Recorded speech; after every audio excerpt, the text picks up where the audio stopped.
Baiklah, Assalamualaikum warahmatullahi wabarakatuh. Baiklah, sebelumnya perkenalkan Bapak Andi Wahyu Arya Benanda. Di sini eh, menggantikan Ibu Rosiana SPD selaku guru kimia untuk menjelaskan mengenai materi unsur-unsur periode keempat. Nah, langsung saja.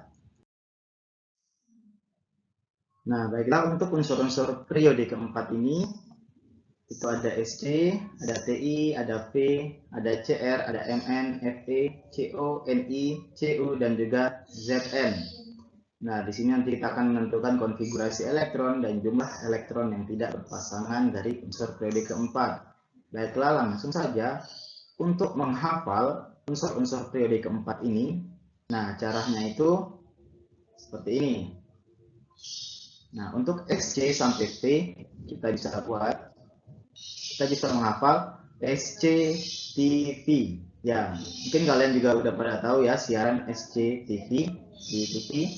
Nah, jadi untuk SC sampai V itu bisa kita hafal SCTV, sedangkan untuk CR itu cari, MN-nya itu mantan, FE itu pemain, sedangkan CO-nya itu cowok. Nah, untuk N-nya itu berani, untuk CU-nya itu culik, Z-nya bisa kita gunakan Zena misalnya. Nah, jadi untuk menghafalnya itu SCTV, cari mantan pemain cowok, berani culik Zena. Seperti itu.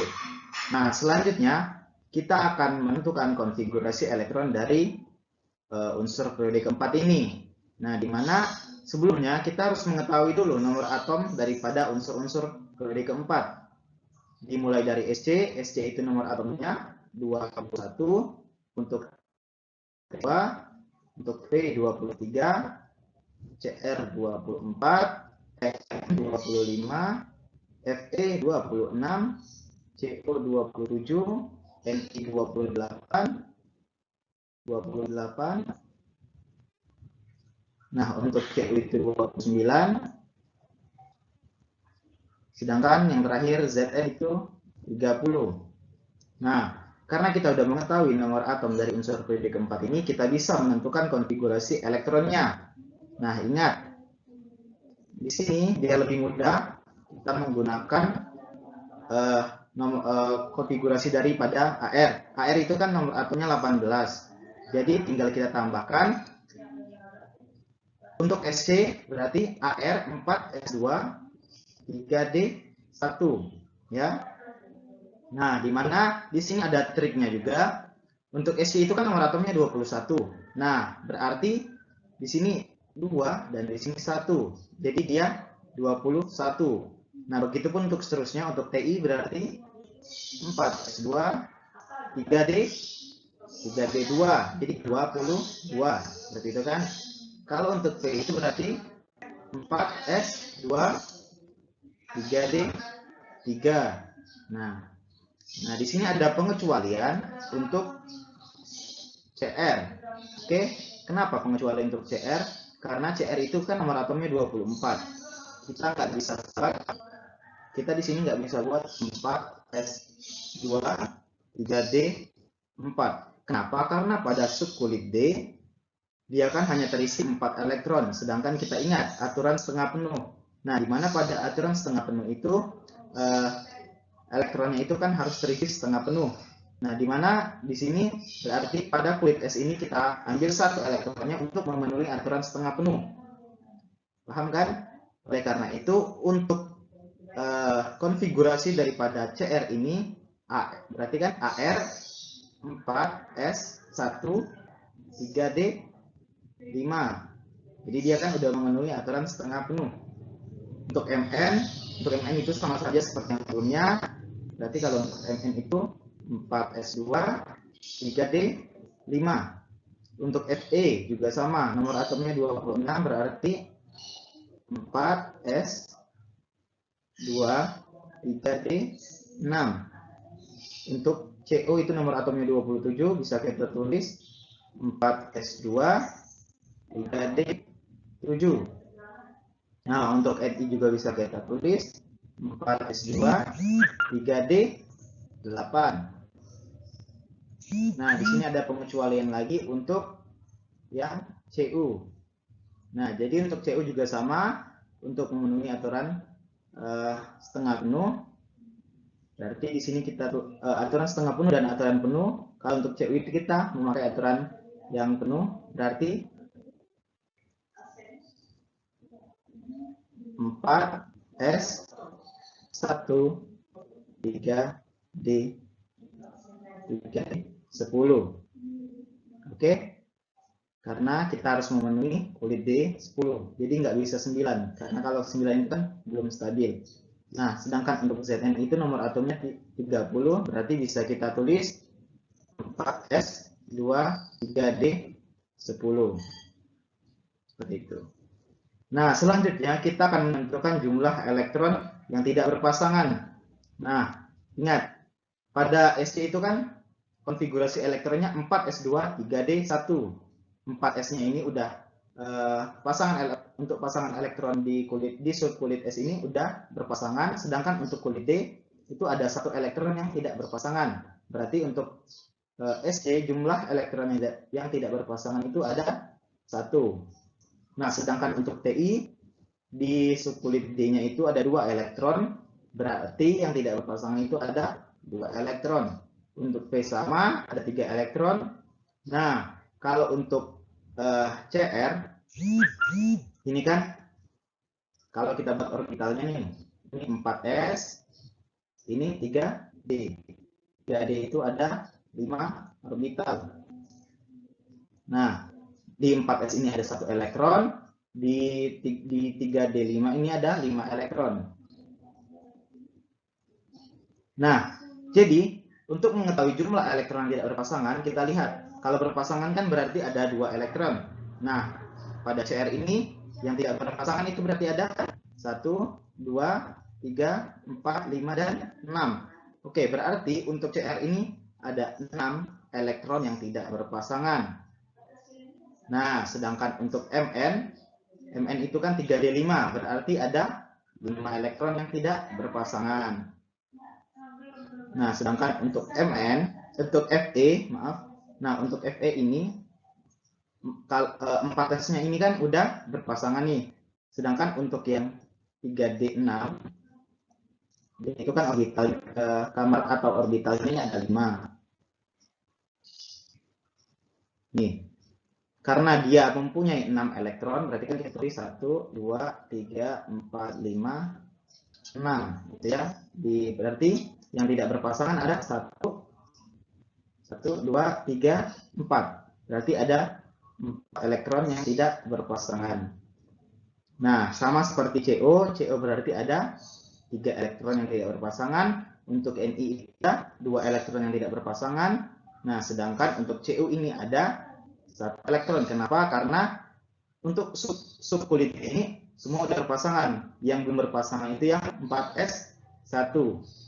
Jadi yang tidak berpasangan itu ada 1 elektron. Sedangkan untuk Zn, karena semuanya sudah berpasangan, maka untuk Zn itu tidak ada elektron yang tidak berpasangan. Berarti kita tulis 0.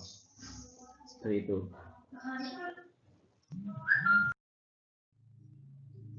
Oke, baiklah. Selanjutnya kita masuk ke sifat-sifat unsur transisi. Nah, di sini ada 4 sifat unsur transisi. Yang pertama itu semua unsur transisi tergolong logam dengan titik cair dan titik didih yang relatif tinggi. Yang kedua, hampir semua berwujud padat pada suhu ruangan kecuali raksa atau Hg. Nah, itu berwujud cair. Yang ketiga, dapat membentuk ion kompleks. Yang keempat itu, dengan adanya elektron yang tidak berpasangan, akan menyebabkan titik lelehnya ini menjadi tinggi. Dan sifat paramagnetik, artinya dapat ditarik oleh medan magnet. Nah, jadi maksudnya semakin banyak elektron yang tidak berpasangan, semakin banyak elektron yang tidak berpasangan, maka akan semakin kuat maka akan semakin kuat sifat dari paramagnetiknya ini. Nah, ini bisa kita sebut dengan ferromagnetik. Ferromagnetik. seperti itu. Nah, selanjutnya mempunyai bilox yang bermacam-macam. Nah, contohnya itu Fe. Fe ini kan bisa mempunyai Fe 2 plus dan juga Fe 3 plus. Bisa juga Cu plus dan juga Cu2 plus. Seperti itu. Nah, selanjutnya umumnya senyawanya ini berwarna. Jadi umumnya itu senyawanya berwarna dan juga bersifat katalis. Nah, bersifat katalis dalam dunia industri maupun dalam metabolisme. Seperti itu. Nah, baiklah. Untuk selanjutnya itu perlu kita ingat.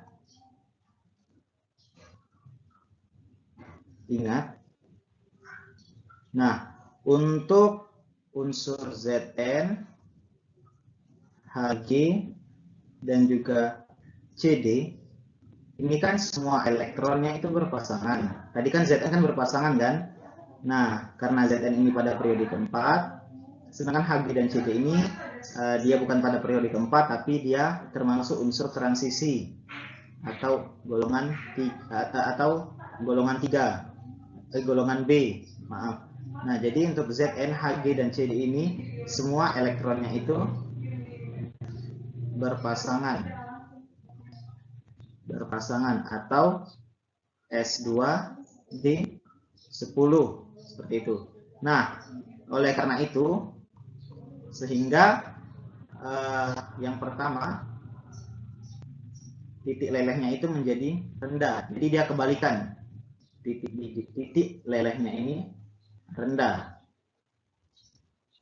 Yang kedua itu dia tadi kan kalau yang yang titik lelehnya itu tinggi, dia kan bersifat paramagnetik ya. Nah, sedangkan untuk Zn, Hg, dan Cd ini dia bersifat diamagnetik.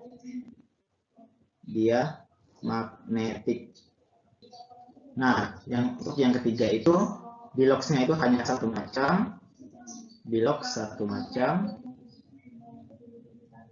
Terus yang keempat itu senyawanya ini tidak berwarna. Nah, ingat, senyawa tidak berwarna. Nah, kalau tadi selain Zn, Hg, dan Cd ini, dia kan senyawanya itu berwarna. Seperti itu. Nah, lanjut. Di sini, warna unsur transisi periode keempat itu berkaitan dengan subkulit D yang tidak terisi penuh. Oke, ini kita hapus dulu. Nah, jadi warna unsur transisi periode keempat itu berkaitan dengan subkulit D yang tidak terisi penuh. Nah, contohnya nih, Sc 3 plus dan juga Ti 4 plus. Nah, ini dia tidak berwarna karena subkulit D-nya itu kosong. Karena subkulit D kosong. Nah, Sc itu kan nomor atomnya tadi berapa? 21 ya. Nah, Sc itu kan 21. Berarti konfigurasi elektronnya itu kan Ar 4S2 3D 1. Karena dia 3 plus, artinya dia akan melepaskan 3 elektron. Kalau dia melepaskan 3 elektron, maka hanya menjadi Ar kan? Karena ini semua dilepas. Berarti hanya menjadi Ar. Nah, oke, berarti ini kan kosong kan? Berarti ini jadi kosong. Berarti untuk konfigurasi SC3+, itu hanya AR atau hanya sampai 18. Nah, oleh karena itu dia unsurnya itu akan tidak berwarna karena subkulitnya itu kosong. Nah, untuk selanjutnya untuk CU plus dan juga ZN2+. Nah, ini juga tidak berwarna. Kenapa? Tidak berwarna karena orbital 3D-nya ini terisi penuh. Karena 3D penuh. Nah, kita buktikan untuk ZN. Misalnya, ZN itu kan tadi nomor atomnya berapa? 30 ya. Berarti konfigurasi elektronnya itu AR 4S2 3D 10. Karena yang diminta ZN2+, makanya untuk unsur ZN2+, maka kan dia akan melepas 2 elektron. Kalau dia melepas 2 elektron, artinya konfigurasi elektronnya itu AR. Nah, yang diambil itu kan bukan yang 3D10 yang dikurangin kan, tapi 4S2. Jadi 4S2-nya ini dia melepas elektron, maka tinggal AR 3D10. Nah, 3D10-nya ini kan terisi penuh nih, kulit D-nya terisi penuh kan. Oleh karena itu dia tidak berwarna seperti itu.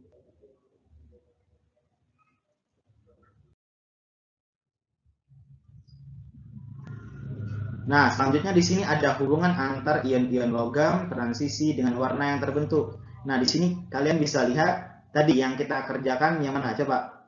Tadi kan ada Cu plus sama Cu2 plus kan? Nah, di sini dia tidak berwarna. Untuk Cu plus tadi kan karena subkulit D-nya ini terisi penuh. Oke, karena subkulit D-nya dari 3 ini terisi penuh, maka dia tidak berwarna. Tadi juga ZN2+. ZN2+ dia juga tidak berwarna. Nah, ini bisa kalian lihat, kalian pelajarin untuk warna-warna dari masing-masing unsur dan juga ionnya. Seperti itu.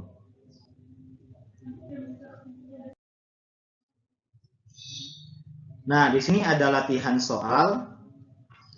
Nah, nanti kalian kerjain di Google Classroom. Setelah kalian ringkas, kalian kerjain soal ini, yaitu sifat yang tidak dimiliki oleh unsur transisi adalah apakah A memiliki beberapa bilox, atau KB menjadi penghantar listrik yang baik, atau C semua pada suhu kamar. Oke, baiklah, terima kasih untuk pembelajaran kita pada hari ini, yaitu mengenai unsur-unsur periode keempat. Semoga apa yang Bapak sampaikan dapat kalian pahami. Terima kasih.